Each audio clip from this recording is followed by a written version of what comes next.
जिंदगी एक किताब की तरह है मेरे दोस्त। कुछ अध्याय उदासी के हैं, कुछ गमों से भरे हैं, तो कुछ खुश भी है और कुछ बेहद रोमांचक भी है। लेकिन अगर हम पेज ही नहीं बदलेंगे तो हम कभी नहीं जान पाएंगे कि अगले अध्याय में हमारे लिए क्या लिखा है। जिंदगी के किताब के सभी अध्याय का मजा लें और जीवन के प्रत्येक क्षण का आनंद लें। भाई फहीम की एक पोस्ट।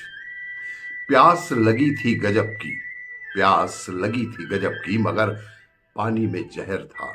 पीते तो मर जाते और ना पीते तो भी मर ही जाते। बस यही दो मसले जिंदगी भर ना हल हुए कभी। न नींद पूरी हुई, न ख्वाब मुकम्मल हुए।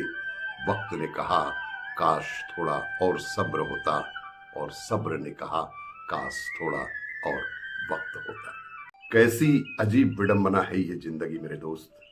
पुरुषों के पास मायका नहीं होता और ना कोई ऐसा आंगन जहां वे निसंकोच लौट सकें, जहां कोई उनका माथा चूम कर कहे कि आओ थक गए हो ना, थोड़ा आराम कर लो।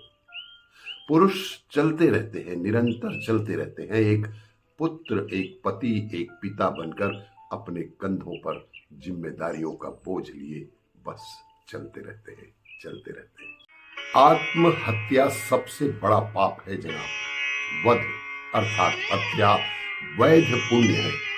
जज द्वारा मृत्यु दंड वध है। आत्मरक्षार्थ, संस्कृति रक्षार्थ, अन्याय के विरुद्ध जब जरूरत बन जाए तो वध करना अवतारों ने लगातार किया है, धर्म सम्मत है। आज भी आत्मरक्षार्थ, समाज रक्षार्थ वध करना भारतीय संविधान सम्मत है। कैसी अजीब विडंबना है ये अकेलापन।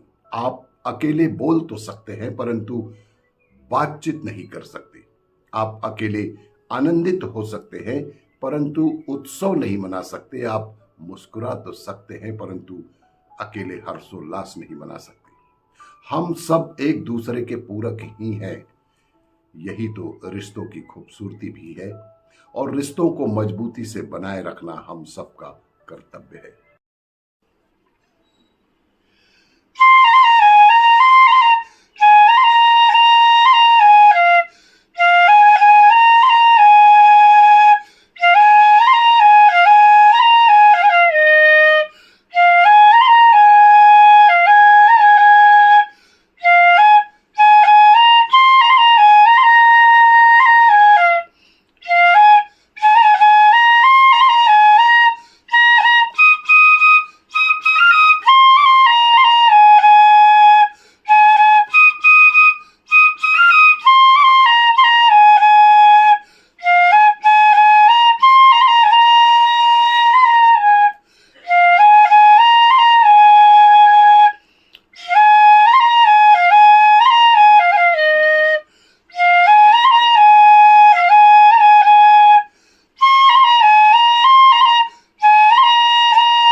ख्यात कवि, लेखक और कहानीकार श्री विनोद कुमार शुक्ल को ज्ञानपीठ पुरस्कार की घोषणा हुई।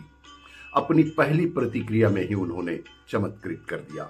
उन्होंने कहा, मुझे लिखना बहुत था, बहुत कम लिख पाया। सुना भी बहुत, महसूस भी किया बहुत, लेकिन लिखने में थोड़ा ही लिखा। कितना कुछ लिखना बाकी है। जब सोचता हूं तो लगता है बहुत बाकी है। उन्होंने कहा कि अपनी जिंदगी की एक किताब जरूर लिखनी चाहिए।